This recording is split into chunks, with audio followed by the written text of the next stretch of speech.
Bonjour, c'est Cryptoly, j'espère que vous allez bien en ce lundi 9 octobre 2023. On se retrouve aujourd'hui pour parler crypto, pour parler BTC, pour parler macro, voir ce que nous réserve cette semaine et ça commence tout de suite.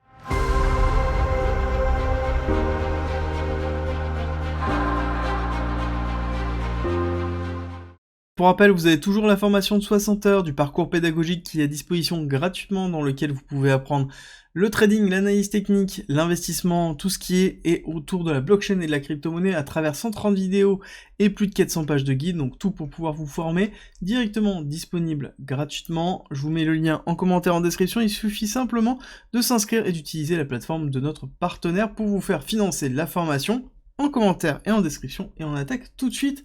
avec Friendtech qui nous remonte qu'ils ont fait 20 millions depuis leur lancement en août. Donc c'est certainement un des protocoles qui est le plus rentable sur le court terme pour les développeurs, il n'y a pas à se leurrer, c'est clairement un des protocoles qui a battu tous les records, surtout en bear market, dans lequel on a clairement en fait une valorisation qui est énorme pour les développeurs, pas pour les utilisateurs, et c'est là où ça nous rappelle que le système de Ponzi marche très très bien, surtout pour ceux qui sont en haut, et notamment les développeurs qui ont construit la plateforme, qui prennent des frais systématiquement. Pour rappel ce qu'est Friendtech, c'est assez simple, c'est un système qui ressemble beaucoup à Twitter, sauf qu'on a rajouté une couche de commercialisation qui est très forte, c'est-à-dire que chaque utilisateur peut découper son propre nom en jetons et vendre en fait son propre nom directement à ses utilisateurs pour qu'ils puissent avoir accès à des informations privées, à savoir que c'est utilisé sur la layer 2 base de Coinbase. On avance dans les nouvelles avec Tom Emmer qui est en train d'essayer de manœuvrer pour pour remplacer la personne qui s'est fait sauter au niveau du Sénat, dans lequel il aimerait bien devenir justement le leadership au niveau de la House US. Et ce qui est intéressant de voir, c'est que, est-ce que c'est vraiment bon pour la crypto? C'est noté comme ça dans The Block, mais il faut comprendre qu'il y a deux types de vraiment pro-crypto. Il y a ceux qui sont pro-réglementation, qui veulent imposer une réglementation à la crypto-monnaie, et qui ne veut pas laisser la SEC faire ce qu'elle fait actuellement, et ceux qui sont vraiment pro-crypto, dans lequel ils veulent valoriser le BTC, etc., etc. Bon, en l'occurrence, je pense que Tom Emmer n'est pas pro-crypto, mais vraiment pro-réglementation, parce que c'est ce qu'il est en train de faire. C'est lui qui porte notamment une partie des lois sur la crypto-monnaie. Ça pourrait être une bonne chose, ça permettrait de pouvoir avancer rapidement sur le sujet des lois, sans devoir attendre forcément une réglementation plus stricte, donc on pourrait au moins avoir une accélération de ce côté-là, et si on a un cadre législatif qui est beaucoup plus imposé, ça sous-entend une fin des actions de la SEC, et surtout derrière un cadre légal dans lequel les entreprises crypto pourront développer, pourront construire leur business, et c'est ce que l'on attend dans tous les cas. En parlant d'entreprise, on a toujours FTX qui est en procès, et là c'est le procès de SBF qui a commencé déjà depuis quelques jours la semaine dernière, et là on commence à avoir des infos qui remontent, enfin des choses assez intéressantes, notamment sur leur processus pour falsifier le nombre de cryptos qu'ils possédaient, donc c'est très intéressant de voir de quelle façon ils l'ont effectué, de quelle façon ils l'ont camouflé, et on peut se poser des questions de comment ça aurait pu être audité. Clairement, je pense que ça aurait été très compliqué de le déterminer, et l'entretien que l'on attend vraiment, c'est celui de Caroline Ellison, donc qui est le CEO d'Alameda, qui est vraiment la proche en fait de SBF, et c'est avec elle qu'ils ont construit en fait ce qui s'est passé, la perte des 8 milliards de dollars, et à savoir que Alameda, qui était une société spécialisée dans le trading, piochait directement dans les fonds de FTX, c'est ce qu'on avait déjà vu, et là ça va être intéressant de voir de quelle façon ça a été fait. Normalement c'est cette semaine, on devrait avoir quand même beaucoup d'infos sur FTX et le fonctionnement de la fraude qui a eu lieu.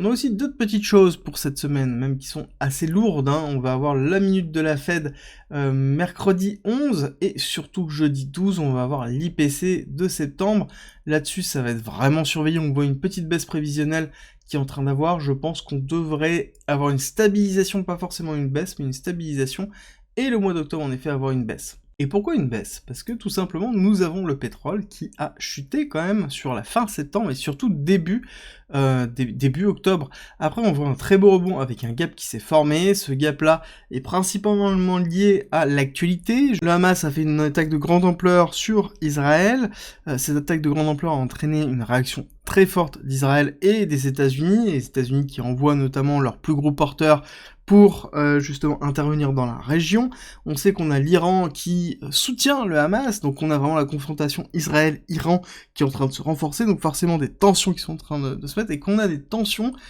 on a une valorisation très forte du pétrole et des actifs de ce style-là qui sont en plus très impactés parce que c'est la région de production du pétrole, même si on est quand même relativement de l'Arabie Saoudite. On sait qu'il y avait un rapprochement Arabie Saoudite et justement Israël. On voit que ça a été totalement éclaté à cause de l'intervention du Hamas. La question va être, est-ce qu'on va avoir une continuité haussière avec ici une rupture du retest à 87,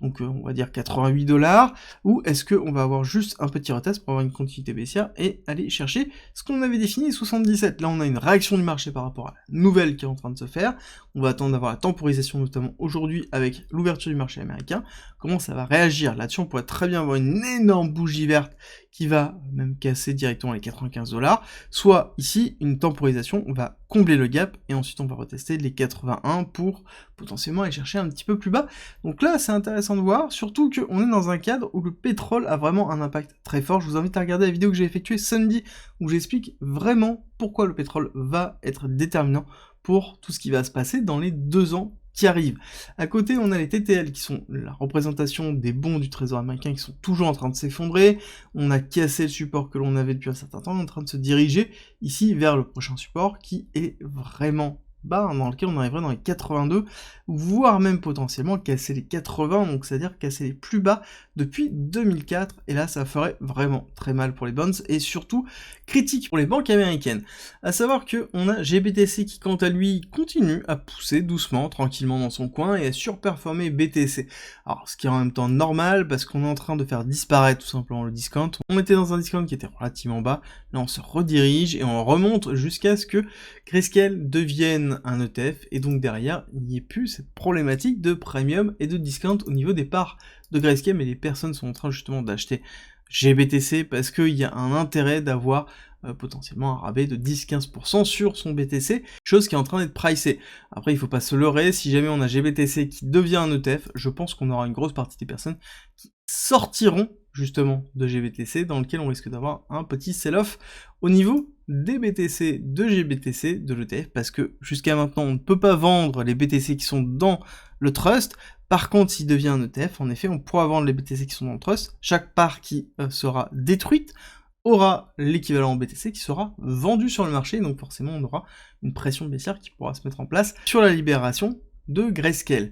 Mais par contre, au niveau du BTC, on voit qu'on est plutôt toujours dans cette démarche, ici de retest du support des 25 000, très beau rebond que l'on a eu, on est en train de retester le milieu de range, si on considère qu'on a un range de 31 000 à 25 000, qui est ce dans quoi on évolue déjà depuis un certain temps, malgré les mauvaises nouvelles de la macroéconomie, parce que si on regarde le SP500, on voit qu'on est bien dans un retracement en 3 temps effectif, malgré ce retracement très fort que l'on a eu. Bon, le BTC n'a absolument pas bougé, donc ce qui est plutôt positif. Et là, justement, au niveau du SP500, ce que l'on pourrait penser, c'est aller faire vraiment ce retest des 4400 pour ensuite casser baissier. Après, il va falloir voir la réaction du marché américain face à la nouvelle que l'on a vue sur les tensions au Moyen-Orient, bon, qui est toujours une zone de tension, mais là, qui est en train de s'affirmer, donc on va voir la réaction du marché US par rapport à ça. Surtout qu'on a derrière les chiffres de l'inflation qui tombe cette semaine, c'est sûr, ça va être scruté par la Fed. Il y a toujours cette peur d'une continuité d'augmentation, et notamment on a eu un article du Figaro, je l'ai posté sur mon Twitter, où un des membres de la Fed nous dit qu'on va augmenter certainement les taux.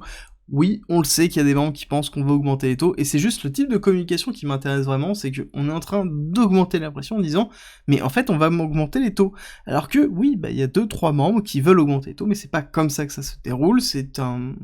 vote de la commission qui détermine si on augmente ou non les taux. Donc pour moi on doit prendre un petit peu de recul par rapport à ça. Est-ce qu'on va rester dans le plateau ou augmenter les taux? C'est encore trop tôt pour le déterminer, et je pense que même eux ne le savent pas encore. Au niveau du BTC court terme, très court terme, on a grindé, donc tout simplement sur ce week-end, avec un cours qui est relativement flat, il va falloir être patient. Toujours quand on a ça, c'est pour créer de la liquidité, pour faire un mouvement haussier ou baissier. On n'a pas eu de mouvement d'ailleurs sur dimanche soir ou ce matin, ce qui est étrange. D'habitude, on a toujours un mouvement vraiment très fort asiatique avant d'avoir l'ouverture du marché américain. Ce n'est pas le cas là, donc ça veut dire que ça va être porté par les Américains sur cette semaine, et ça va être très intéressant de le voir. Parce que de toute façon, dans tous les cas, on le voit qu'on a beaucoup de mal à créer de la liquidité. Si on compare ici les mouvements que l'on a depuis début octobre, on voit qu'on a vraiment des difficultés à construire de la liquidité dans ces zones-là ou dans ces zones-là. On a un petit peu de liquidité longue qui se trouve là, mais qui reste relativement faible, hein, jusqu'à globalement 26 400. Alors que quand on crée des mouvements ici, on voit qu'on crée tout de suite de la liquidité très forte en haut et en bas, et on avait une capacité à pouvoir aller la chercher rapidement, ce qui n'est pas le cas actuellement. On voit bien qu'on a des difficultés à créer la liquidité, que ce soit en haut et en bas, et ça montre qu'on a vraiment un désintérêt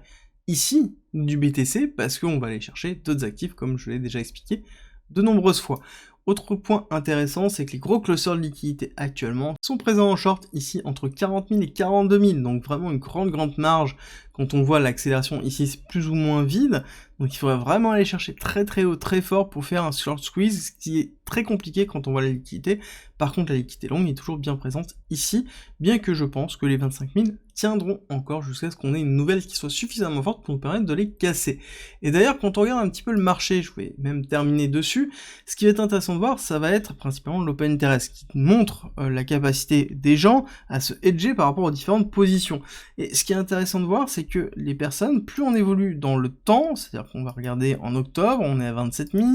on va regarder en novembre 27 000, on va regarder en décembre 26 000, on va regarder même un peu plus loin, en juin 27 000. Globalement, les personnes sont en train de pricer la possibilité d'avoir un range qui va rester pendant un certain temps. Les volumes sont relativement faibles encore, bien que on est quand même déjà à 600 millions de hedge déjà effectués, parce que le prix des options, plus on est en avance et qu'on les prend en avance, moins c'est cher, moins on paye la cotation chère, et donc c'est une forme de hedging qui est vraiment très forte sur le fait que le marché reste flat et dans lequel on a une immobilisation de l'argent et les personnes sont en train de se hedger là par rapport à ça. Et c'est intéressant, on va l'élaborer certainement dans la quotidienne de demain parce que c'est un signal très fort de ce qui est en train de se passer au niveau des marchés et des gros acteurs. Clairement, on est en train d'attendre les nouvelles, on est en train d'attendre les nouvelles de régulation, les nouvelles de la SEC, les nouvelles des ETF, globalement tout ce qui tourne autour de la crypto. J'espère que cette vidéo vous a plu, si c'est le cas, n'oubliez pas de me laisser un like et un commentaire, ça me fait toujours très plaisir. Et on se retrouve à 13h30 pour parler du Sol, la crypto de Solana.